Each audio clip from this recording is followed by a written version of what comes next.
Hi friends, B R cooking and വ്ളോഗ്സിലേക്ക് എല്ലാവർക്കും വീണ്ടും സ്വാഗതം. ഇന്ന് നമുക്ക് സൂപ്പർ ടേസ്റ്റിൽ ഏറ്റവും ഈസി ആയിട്ട് ചെയ്യാവുന്ന ഒരു കറിയാണ് ഓലൻ. അതിനാണെന്നുണ്ടെങ്കിൽ പ്രത്യേകിച്ച് ഒന്നും ചെയ്യാനൊന്നുമില്ലല്ലോ. അപ്പോൾ നമുക്ക് ഈ ഓലൻ ഏത് സദ്യക്കായാലും ഒരു ഓലൻ ഇല്ലാണ്ട് ശരിയാവില്ലല്ലോ. അപ്പോൾ ഈസി ആയിട്ട് എല്ലാവർക്കും ചെയ്യാവുന്ന ഒരു ഓലൻ കറി എങ്ങനെയാണ് ചെയ്യണമെന്നുള്ളത് ഞാൻ നിങ്ങൾക്ക് കാണിച്ചു തരാം. നമുക്ക് ഇപ്പോൾ ഓണമൊക്കെ വരുമ്പോൾ നമുക്ക് ഒരു ഓലൻ വയ്ക്കാമല്ലോ. ഓരോ ദിവസവും നമുക്ക് എന്ത് കറി വയ്ക്കും എന്നുള്ളൊരു ചിന്ത വരുമ്പോൾ ഇതൊക്കെ ഈസി ആയിട്ട് നമുക്ക് ചെയ്യാവുന്ന ഒരു കറിയാണ്. അപ്പോൾ അതെങ്ങനെയാണെന്ന് നോക്കിയിട്ട് വരാം. നമുക്ക് അതിനായിട്ട് പയറാണ് വേണ്ടത്. ഞാനിപ്പോൾ പയർ ഇട്ടിട്ടാണ് ചെയ്യണത്.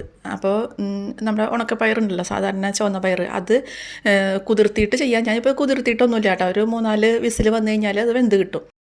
ഇനിയിപ്പോൾ നമുക്ക് പച്ചപ്പയറുണ്ടല്ലോ, പുളിയൻ പയർ, മണിപ്പയർ, അതായാലും മതി. അപ്പോൾ ഞാനിപ്പോൾ ഈ പയറാണ് വേവിച്ചത്. പിന്നെ നമുക്ക് കുമ്പളങ്ങയാണ് വേണ്ടത്. ഓലന് കുമ്പളങ്ങയാണല്ലോ വേണ്ടത്. അപ്പോൾ നമ്മൾ കുമ്പളങ്ങ എടുത്ത് ഒരു കഷ്ണം അത് തൊലിയൊക്കെ ചെത്തി ചെറിയതായിട്ട് കനം കുറച്ച് നുറുക്കി വെച്ചിട്ടുണ്ട്. അപ്പോൾ നമ്മൾ പയറ് വേവുമ്പോഴത്തേക്കും നമുക്ക് ഇതും വേവിച്ചെടുക്കാം. അപ്പോൾ അതിനായിട്ട് നമ്മൾ പാത്രത്തിലേക്ക് നമ്മൾ അരിഞ്ഞു വെച്ച കുമ്പളങ്ങ കഷ്ണങ്ങൾ ഇട്ട് കൊടുത്തിട്ട് അതിനാവശ്യമുള്ള ഉപ്പും ചേർത്ത് കുറച്ച് ആവശ്യമുള്ള വെള്ളവും ഒഴിച്ചിട്ട് നമുക്കത് വേവിക്കാൻ വയ്ക്കാം. ഇത് പെട്ടെന്ന് പറയുമ്പോൾ ഇതൊക്കെ വേഗം വെന്ത് കിട്ടുമല്ലോ. അതുമല്ല, നമ്മൾ കനം കുറച്ചാണ് അരിയണത്. ഈ കറിയിൽ നമ്മൾ മഞ്ഞൾപ്പൊടി, മുളക് പൊടി, മല്ലിപ്പൊടി ഒന്നും ചേർക്കണില്ല. നമ്മൾ ആകെ കുറച്ച് ഉപ്പും ആവശ്യമുള്ള വെള്ളം ഒഴിച്ചിട്ട് അത് വേവിക്കാൻ വയ്ക്കുക. അപ്പോഴത്തേക്ക് നമ്മുടെ പയറ് വേവായി കിട്ടിയിട്ടുണ്ട് കേട്ടോ. പയർ വല്ലാതെ ഉടഞ്ഞ് പോവാതെ നോക്കണം കേട്ടോ. വല്ലാണ്ട് കുഴഞ്ഞ് പോയി കഴിഞ്ഞാൽ ഓലൻ്റെ ഇത് ശരിയാവില്ല. അപ്പോൾ അതുകൊണ്ട് നല്ല പാകത്തിനുള്ള വേവായിട്ട് നമുക്ക് കിട്ടിയിട്ടുണ്ട്. അപ്പോൾ നമ്മൾ കുമ്പളങ്ങ വേവിക്കാൻ വെച്ചതൊന്ന് തുറന്ന് നോക്കി. അപ്പോൾ നോക്കുമ്പോൾ ആവശ്യത്തിന് വേവായിട്ട് നമുക്ക് കിട്ടിയിട്ടുണ്ട്. അതും ഈ പറഞ്ഞ മാതിരി വല്ലാണ്ട് അങ്ങോട്ട് ഉടച്ച് കുഴഞ്ഞു പോവാതെ എടുത്താൽ മതി. അപ്പോൾ നമുക്ക് കുമ്പളങ്ങ വെന്തയിലേക്ക് നമ്മൾ വേവിച്ച് വെച്ച പയർ ചേർത്ത് കൊടുക്കാം. പിന്നെ പയർ കുമ്പളങ്ങയും ഒരു നല്ലൊരു ഈക്വലായിട്ട് നിൽക്കണം കേട്ടോ. അല്ലാണ്ട് പയർ കൂടുതൽ കുമ്പളങ്ങ കൂടുതൽ അങ്ങനെ ആവരുത് കേട്ടോ. അപ്പോൾ അതിന് ശേഷം നമ്മൾ അതിലേക്ക് ഒരു 2-3 പച്ചമുളകാണ്, 3-4 പച്ചമുളക് നമുക്കിടെ കൂടുതൽ എരിവ് വേണമെന്നുണ്ടെങ്കിൽ ചേർക്കാം. പക്ഷേ ഇത് നമ്മൾ സാധാരണ എരിവൊന്നും ഉണ്ടാവില്ല ഓലന്.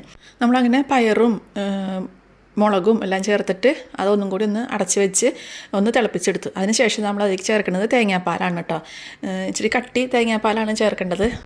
അപ്പോൾ തേങ്ങാപ്പാലും കൂടി ചേർത്തിട്ട് നമ്മൾ ഒന്നും കൂടി ഇളക്കിയിട്ടിട്ട് ഒന്ന് അടച്ച് വെച്ചിട്ട് ഒരു 1-2 മിനിറ്റ് അതൊന്ന് തിളപ്പിച്ചെടുക്കുക. അപ്പോൾ തേങ്ങാപ്പാൽ പയറിലേക്കും കുമ്പളങ്ങയിലേക്കൊക്കെ പിടിച്ച് കിട്ടണ്ടേ, അതിന് വേണ്ടിയിട്ട് നമ്മൾ തേങ്ങാപ്പാൽ ചേർത്തതിന് ശേഷം അതേ നേരം ഇട്ട് തിളപ്പിക്കേണ്ട ആവശ്യമില്ല കേട്ടോ. അന്നേരം പിന്നെ കറിയുടെ ടേസ്റ്റൊക്കെ മാറിപ്പോവും. അപ്പോൾ കറി ഒന്ന് തിളച്ച് കഴിഞ്ഞപ്പോൾ നമ്മൾ സ്റ്റവ് ഓഫാക്കി. അതിനുശേഷം ഞാൻ ഉപ്പ് നോക്കുമ്പോൾ ഉപ്പ് കുറവായിരുന്നു. അപ്പോൾ കുറച്ച് ഉപ്പ് ചേർത്ത് കൊടുത്ത്, പിന്നെ നമ്മൾ അവിയലിനൊക്കെ അവസാനം ചേർക്കണ പോലെ കുറച്ച് വെളിച്ചെണ്ണ ചേർത്ത് കൊടുത്തു. ഒരു തണ്ട് കറിവേപ്പിലയും കൂടി ചേർത്ത് കൊടുത്തു. നമ്മൾ പയർ വേവിക്കുമ്പോഴും കുമ്പളങ്ങ വേവിക്കുമ്പോഴും ഒന്നും കറിവേപ്പില ചേർത്ത് കൊടുക്കണില്ല. അത് ലാസ്റ്റ് ചേർത്താൽ മാത്രമേ അതിൻ്റെ ആ ടേസ്റ്റും സ്മെല്ലൊക്കെ വരുള്ളൂ കേട്ടോ. നമ്മൾ കറിയിൽ വെളിച്ചെണ്ണയും കറിവേപ്പിലയും ലാസ്റ്റ് ചേർത്തതിന് ശേഷം കുറച്ച് നേരം ഒന്ന് അടച്ച് വയ്ക്കുക. അപ്പോൾ ആ കറിയിലേക്ക് അതിൻ്റെ ആ വെളിച്ചെണ്ണയുടെയും കറിവേപ്പിലയുടെയൊക്കെ ആ ഒരു സ്മെല്ലും ടേസ്റ്റൊക്കെ ശരിക്കും പിടിച്ച് കിട്ടുള്ളൂ. ഇതൊക്കെ ചൂടാറി കഴിയുമ്പോഴാണല്ലോ ടേസ്റ്റ് വരുന്നത്. അപ്പോൾ അങ്ങനെ നമ്മുടെ ഈസി ആയിട്ട് നമ്മുടെ ഓലൻ റെഡിയായി. അപ്പോൾ കാണുമ്പോൾ തന്നെ നിങ്ങൾക്ക് അറിഞ്ഞൂടെ സൂപ്പർ ടേസ്റ്റ് ആയിരിക്കും എന്നുള്ളത്. തേങ്ങാപ്പാലാണല്ലോ. അപ്പോൾ പയറും തേങ്ങാപ്പാലും കുമ്പളങ്ങയും ഇതെല്ലാം കൂടി ആകുമ്പോൾ ഒരു പ്രത്യേക ടേസ്റ്റാണ്. പിന്നെ ആ വെളിച്ചെണ്ണയുടെയും കറിവേപ്പിലയുടെയും ഒക്കെ മണവും ടേസ്റ്റും കൂടി വരുമ്പോൾ അടിപൊളിയാണ് കേട്ടോ. അപ്പോൾ വീഡിയോ എല്ലാവർക്കും ഇഷ്ടമായില്ലേ? നമുക്ക് 5 മിനിറ്റ് കൊണ്ട് ചെയ്യാവുന്ന കറികളാണ് ഇതൊക്കെ. അപ്പോൾ വീഡിയോ കണ്ടെല്ലാവരും ലൈക്ക് ചെയ്യുക, കമൻറ്റ് ബോക്സിൽ കമൻറ്റ് ഇടുക. ചാനൽ സബ്സ്ക്രൈബ് ചെയ്യാത്തവരുണ്ടെങ്കിൽ സബ്സ്ക്രൈബ് ചെയ്യാനും മറക്കരുത് കേട്ടോ. നമുക്ക് ഇനിയും ഇതുപോലെ നല്ല നല്ല പുതിയ ഓരോ വീഡിയോസായിട്ട് വീണ്ടും കാണാം. താങ്ക്